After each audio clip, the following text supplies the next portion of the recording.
रावण का सबसे बड़ा पुत्र मेघनाद यानी इंद्रजीत आखिर कितना शक्तिशाली था, साथ ही मेघनाद के पास कितने सारे खतरनाक अस्त्र थे जिनसे खुद देवता भी डरते थे। आप देख रहे हैं मिस्टीरियस हिंदू। तो चलिए अब करते हैं ज्ञान की बात। वीडियो में आगे बढ़ने से पहले हमारे चैनल को सब्सक्राइब अवश्य करें और बेल आइकन जरूर दबाएं। रावण और मंदोदरी का ज्येष्ठ पुत्र मेघनाद, जिसे इंद्रजीत भी कहा जाता था, जिसने अपनी संपूर्ण अस्त्र शस्त्र की शिक्षा स्वयं असुरों के गुरु शुक्राचार्य से ली थी। वहीं अपने ही पिता रावण की तरह मेघनाद ने इंद्रलोक में अकेले ही विजय प्राप्त की थी। मेघनाद के इस पराक्रम को देखकर भगवान ब्रह्मा मेघनाद से अत्यंत प्रभावित हुए थे और मेघनाद के पराक्रम को देखते हुए ब्रह्मा जी ने मेघनाद को इंद्रजीत के नाम से संबोधित किया था। साथ ही उन्हें दिया था अस्त्रों का पिता यानी ब्रह्मास्त्र। मेघनाद ने नागों के राजा वासुकी को भी हराया था, जिसके चलते वासुकी द्वारा उन्हें एक श्राप प्राप्त हुआ था कि उनके बड़े भाई शेषनाग के द्वारा ही उनकी मृत्यु होगी। इसी से बचने के लिए मेघनाद ने पाताल लोक की रानी और शेषनाग की पुत्री सुलोचना से विवाह किया था, ताकि शेषनाग अपने ही दामाद को ना मार सके।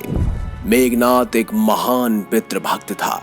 वो अपने पिता की तरह महाज्ञानी, तंत्र मंत्र और आसुरी शक्तियों में निपुण था, जिससे मेघनाद के अस्त्र शस्त्रों की शक्ति अत्यंत बढ़ गई थी और कहा जाता है कि कोई भी देवता मेघनाद के सामने नहीं टिक सकता था। चलिए जानते हैं मेघनाद के शक्तिशाली अस्त्रों के बारे में और एक ऐसे भी अस्त्र की बात करेंगे जिस वजह से उसका हारना बिल्कुल नामुमकिन था।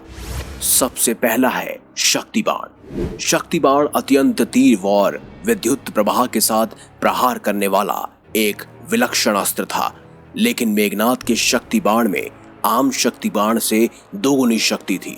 मेघनाद के शक्ति बाण में असुरी शक्ति समाहित थी, जो इस अस्त्र को और भी ज्यादा तीव्र और भयानक बनाती थी।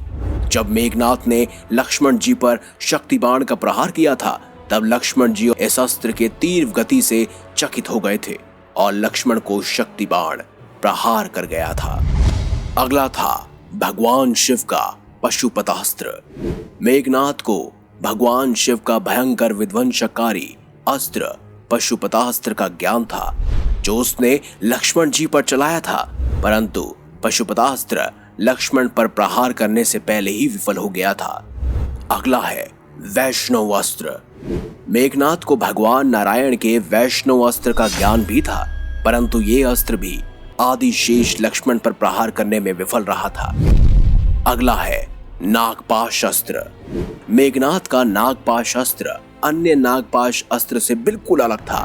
मेघनाद वासुकी और साथ ही साथ शेषनाग के दामाद थे, जिस कारण मेघनाद के नागपाश की शक्ति अन्य योद्धाओं के नागपाश से कई अधिक शक्तिशाली थी, जिससे मेघनाद ने भगवान राम और लक्ष्मण जी को बांध दिया था। अगला अस्त्र है यम अस्त्र। यह अस्त्र बड़ा ही विलक्षण अस्त्र माना जाता है, जिसका काट साधारण योद्धाओं के लिए बिल्कुल असंभव था। यह जिस पर भी पड़ता या जिसको भी लग जाता, उसका मरना सुनिश्चित था। लेकिन अब बात करते हैं मेघनाद यानी इंद्रजीत के सबसे शक्तिशाली अस्त्र की, और भगवान शिव से ही यह अस्त्र उन्हें प्राप्त हुआ था। यह था संभाव अस्त्र। यूं तो कहा जाता है कि सभी अस्त्रों के पिता ब्रह्मास्त्र थे। साथ ही साथ जिस भी योद्धा के पास पशुपतास्त्र या फिर नारायण अस्त्र होता था, कहा जाता था कि वो सबसे सर्वश्रेष्ठ योद्धा माना जाता था। लेकिन आपको जानकर हैरानी होगी दोस्तों, बड़े से बड़ा ब्रह्मास्त्र हो, पशुपतास्त्र हो, नारायण अस्त्र हो, आग्नेय अस्त्र हो, वैष्णव अस्त्र हो, शक्ति बाण हो, नागपाश अस्त्र हो, यम अस्त्र हो, सभी को मिटाने की काबिलियत थी संभाव अस्त्र में। कहा जाता है कि संभाव अस्त्र जब भी छोड़ा जाता था तो वह पूर्णतः भगवान शिव के नटराज रूप को प्रदर्शित करता था। ऐसे में यह सिर्फ और सिर्फ बचाव के लिए यूज किया जाता था। सोचिए, अब अगर सामने से कोई भगवान शिव या भगवान नारायण या ब्रह्मा जी का ब्रह्मास्त्र, पशुपतास्त्र या नारायण अस्त्र छोड़े, तो उनकी काट किसी के पास भी नहीं होती थी। सिवाय एक अस्त्र के, और वो अस्त्र था संभाव अस्त्र। अगर सामने से संभाव अस्त्र छोड़ दिया जाए तो ये पशुपतास्त्र, साथ ही ब्रह्मास्त्र, नारायण अस्त्र और अन्य जितने भी दिव्यास्त्र से स्तंभ को निगलने की शक्ति रखता था। कहते हैं ये अस्त्र सिर्फ और सिर्फ 2 ही योद्धाओं के पास था। रामायण काल में ये था इंद्रजीत यानी मेघनाथ के पास, और महाभारत के समय ये था सूर्यपुत्र दानवीर कर्ण के पास। तो दोस्तों, अगर आपको हमारी ये खास जानकारी, ये वीडियो अच्छी लगी हो तो इस वीडियो को लाइक करें, हमारे चैनल को सब्सक्राइब करें और ऐसी ही जानकारी के लिए देखते रहिए संपूर्ण ज्ञान का केंद्र बिंदु मिस्टीरियस हिंदू।